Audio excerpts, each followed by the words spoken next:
Hello my dear shining parents, 360 degree shining brain अकॅडमीमध्ये आपलं सर्वांचं खूप खूप खूप मनापासून स्वागत आहे। बरेच दिवस झाले आपल्यात काही संवाद नाही झाला। खूप दिवसांपासून मनात आहे तुमच्याशी काहीतरी बोलायचं। आज मी तुमच्यासमोर एक प्रस्ताव ठेवणार आहे, एक शेअरिंग करणार आहे, असं की जे माझे या पॅरेंटिंग क्षेत्रातले खूप सिनियर कोच आहेत त्यांनी आम्हाला एक गोष्ट सांगितली, ती मला खूप पटली आणि आता मी असं ठरवलंय की ती गोष्ट मी तुमच्या सगळ्यांसमोर मांडायची किंवा तुमच्याशी ती शेअर करायची। तर आत्ता या ठिकाणी असलेले सर्व सबस्क्रायबर आणि असे सर्व पॅरेंट्स ज्यांनी आपले कुठला ना कुठला तरी कोर्स केलेला आहे, काही असे पॅरेंट्स आहेत ज्यांनी आपले मल्टिपल कोर्सेस केलेले आहेत, तर त्यांच्यासाठी खास हा व्हिडिओ आहे आणि सगळ्यांनीच हा व्हिडिओ आवर्जून बघा। कुणी तर ज्यांना आपल्या पाल्याला एक उत्तम भवितव्य द्यायचं आहे, त्याच्यानंतर भारताची एक भावी पिढी घडवण्यासाठी, एक सुजाण नागरिक बनवण्यासाठी ज्यांना खारीचा वाटा उचलायचा आहे, त्यांनी हा व्हिडिओ कुठेही मध्ये स्किप न करता शेवटपर्यंत आवर्जून नक्की बघावा।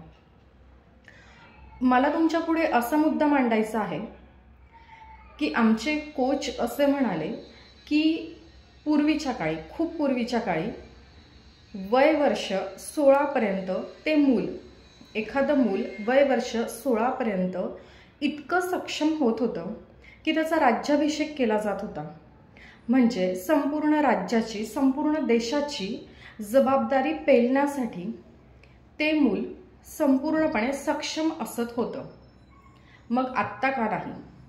त्यावेळेला तर एवढी टेक्नॉलॉजी पण नव्हती आत्ता जेवढी आहे। जेवढं शिक्षण, जेवढ्या मल्टिपल डिग्री आपण घेतो आहे, वेगवेगळ्या क्षेत्रात काम करतो आहोत, तेवढं त्या वेळच्या पॅरेंट्सला तर काहीच नव्हतं। पण तरीसुद्धा त्यावेळेला टीमवर्क किती एक्सलंट होतं, लोक एकमेकांवर किती विश्वास ठेवत होती, एकमेकांचं किती ऐकत होती, आई वडिलांना किती रिस्पेक्ट देत होती, अशा खूप सगळ्या गोष्टी त्यावेळेला होत्या। आणि आता आपण आपल्या मुलांना महागड्या शाळेत घालतो, एक्स्ट्रा करिक्युलर महागड्या ॲक्टिव्हिटीज देतो, सगळं देतो, पण तरीसुद्धा तुम्हाला असं वाटतं का की वय वर्ष 16 पर्यंत आपली मुलं होतात का सक्षम? नाही राज्याची, नाही देशाची, पण ॲटलिस्ट आपल्या स्वतःच्या घराची जबाबदारी किंवा वैयक्तिक स्वतःच्या आयुष्याची जबाबदारी पूर्णपणे पेलण्यासाठी सक्षम होतात का? नाही होत। तुम्हाला असं वाटतं का यावर आपण काहीतरी केलं पाहिजे? मला असं वाटतं, म्हणून मी आज तुम्हाला एक मदतीची हाक मागते आहे। तर माझं म्हणणं असं आहे, आज दिनांक 27 मे 2024 रोजी मी हा व्हिडिओ करते आहे। 1 जून 2024 पासून आपण असं काही करूया का? एक आठवड्याला एक झूम मीटिंग घेऊया का? आणि त्या झूम मीटिंगमध्ये जेवढे सगळे पॅरेंट्स आहेत ज्यांनी कुठला तरी कोर्स आपल्याकडे केलेला आहे आणि जे कोणी सबस्क्रायबर आहेत त्यांनी सुद्धा कमेंटमध्ये मला सांगू शकतात की आम्हाला ह्या ॲक्टिव्हिटीमध्ये पार्टिसिपेट व्हायला आवडेल। तर 1 जानेवारीपासून आपल्याला अशी ॲक्टिव्हिटी घ्यायची आहे की 1 जूनपासून आठवड्यातून 1 दिवस 1 तासाची झूम मीटिंग, आणि त्यामध्ये तुम्ही जे कोणी सर्व पॅरेंट्स आहात किंवा सबस्क्रायबर आहात, असे पॅरेंट्स की ज्यांनी आपल्याकडे कुठला तरी कोर्स किंवा मल्टिपल कोर्स त्यांनी केलेला आहे, तर ते सर्व पॅरेंट्स त्या झूम मीटिंगला उपस्थित असतील आणि त्यांची सर्व मुलं, आपली सर्व मुलं उपस्थित असतील।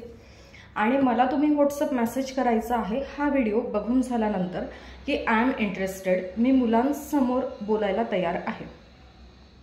तर तुम्हाला कुठल्या मुद्द्यांना धरून बोलायचं आहे मी तुम्हाला सांगते। पहिला मुद्दा असा की मुलांना साधारण 1ली ते 10वी ही जर्नी माहिती आहे। आता काही मुलं 4थीत आहेत, 5वीत आहेत, काही मुलं त्यापेक्षा लहान आहेत, काही मुलं 7वी 8वीची आहेत, 9वी 10वीची आहेत। तर आपल्याला काय करायचं आहे, या मुलांना वय वर्ष 16 पर्यंत असं त्यांचं फाउंडेशन करायचं आहे की ते संपूर्ण जबाबदारी स्वतःची, घराची घ्यायला सक्षम असतील। सगळ्या दृष्टीने आपल्याला त्यांना सक्षम करायचं आहे। तर ते कसं होईल बघा, आपण जनरली सर्वच जण बोलतो की माणूस हा अनुभवातून घडत असतो, माणूस हा अनुभवाने शहाणा होत असतो। आणि प्रत्येक वेळेला हे गरजेचं नाही आहे की प्रत्येक वेळेला आपण आपल्या चुकीतूनच शिकायला पाहिजे. तर हे गरजेचं नाही आहे की मुलं काहीतरी स्वतः जातील, शिकतील, चुका होतील आणि ते शिकतील. तर आपल्याला काय करायचं आहे, लर्निंग ॲप्रोच ठेवून जाणीवपूर्वक आत्तापासून आपल्या लहान मुलांना असं काही पोषक वातावरण द्यायचं आहे की ते खूप छान त्यांच्या लाईफमध्ये डेव्हलप होतील. यासाठी आपल्याला एकेकाला प्लॅटफॉर्मवर यायचं आहे. एका झूम मीटिंगमध्ये आपण 2 पॅरेंट्सला ही संधी देऊ. तर एका पहिलं काय करायचं, आपल्याला कुठल्या मुद्द्यांना धरून बोलायचं आहे. 10वी नंतर काय, तुम्ही 11वी 12वी केलं का, ती जर्नी तुमची कशी होती, तुमचा अभ्यास कसा होता, कॉलेजचं ते आयुष्य कसं होतं, तुम्हाला तिथे काय काय अडचणींचा सामना करावा लागला का 10वीच्या नंतर, जे तुमचं मराठी मीडियम, मोस्टली पॅरेंट्सचं त्यावेळेला मराठी मीडियम असेल. तर त्यानंतर जर ते कॉमर्सला गेले असतील किंवा सायन्सला गेलं असतील तर मग त्यांना 11वी 12वीसाठी काय स्ट्रगल करावा लागला इंग्लिश मीडियम नसल्यामुळे किंवा सेमी इंग्लिश नसल्यामुळे. त्यानंतर 12वी नंतर तुम्ही कुठली तरी डिग्री, डिप्लोमा किंवा ग्रॅज्युएशन काय केलं, तेच का केलं, त्या 3, 4, 5 वर्षाच्या पिरियडमध्ये तुमचा एक्सपिरियन्स काय होता. त्यानंतर कुठला तरी इंटरव्ह्यूसाठी तुम्ही गेलात का, की तुमचं सिलेक्शन झालं इंटरव्ह्यूसाठी आणि इंटरव्ह्यूमधला ते कम्युनिकेशन काय होतं, ते डिस्कशन काय होतं, तो अनुभव काय होता, तो तुम्हाला शेअर करायचा आहे.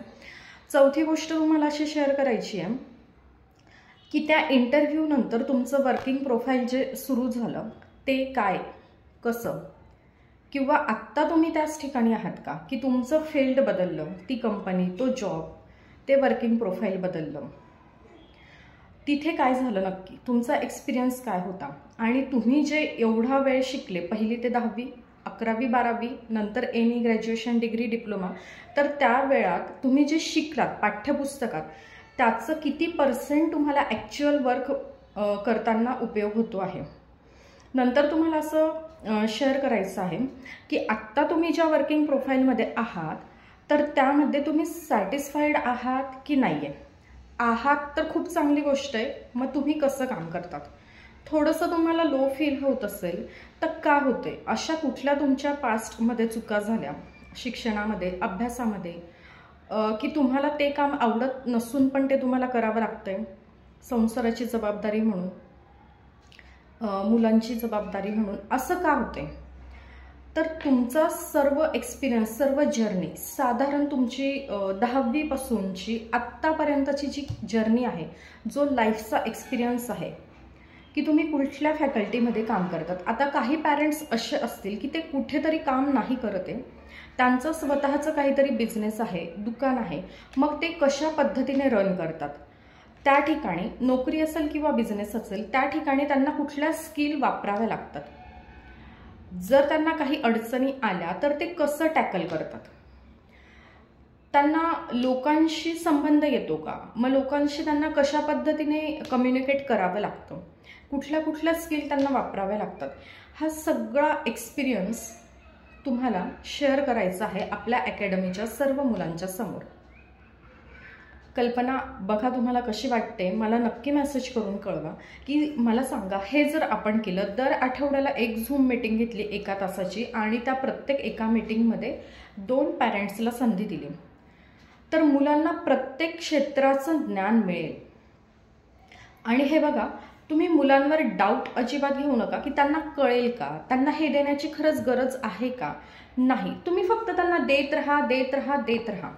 बघा, छोटंसं रोपटं असतं झाडाचं, आपण काय करतो, बी लावलं की त्याला रोज पाणी घालतो, पाणी घालतो, पाणी घालतो, पाणी घालतो आणि त्याचं कधी मोठ्या वृक्षात रूपांतर होतं आपल्याला कळत नाही. तुम्ही असा विचार नका करू की 10वीच्या मार्कांवर आम्ही ठरवू, 12वीच्या मार्कांवर आम्ही ठरवू, त्याच्यानंतर ते ग्रॅज्युएशनला, डिग्रीला गेल्यानंतर त्या मार्कांवर आम्ही ठरवू की तो करिअर कशात करणार. ठीक आहे, करिअर करताना व्यवहार ज्ञानाची पण खूप गरज आहे. आजकाल काय होतंय, मुलं जास्तीत जास्त टेक्नॉलॉजीमध्ये अडकत चालले, गेम आणि व्हिडिओ आणि ह्या सगळ्या गोष्टी. त्यापेक्षा त्यांना जर प्रॅक्टिकल नॉलेज दिला आणि अशा पद्धतीने आपण एकमेकांशी संवाद साधत राहिलो तर मग कुठेतरी त्यांच्या ज्ञानात भर पडेल, कुठेतरी मॅच्युरिटी लेवल त्यांची वाढेल, कुठेतरी त्यांना आपलं मूल हे वेगळं उठून दिसेल आणि भारताची एक सुजाण नागरिक जी पिढी आपल्याला पुढची घडवायची आहे त्याच्यात कुठेतरी खारीचा वाटा आपण उचलू. हे बघा, एवढाच विचार करा की मला माझ्या मुलासाठी हे करायचं आहे. हा विचार प्रत्येकाने करा. मी सुद्धा आज तोच विचार केला की मला कुठेतरी माझ्या मुलाला चांगलं डेव्हलप करायचं आहे. पण सगळंच मी एकटी करू शकते का? नाही. समाजातल्या प्रत्येक घटकाचा इथे सहभाग असला पाहिजे.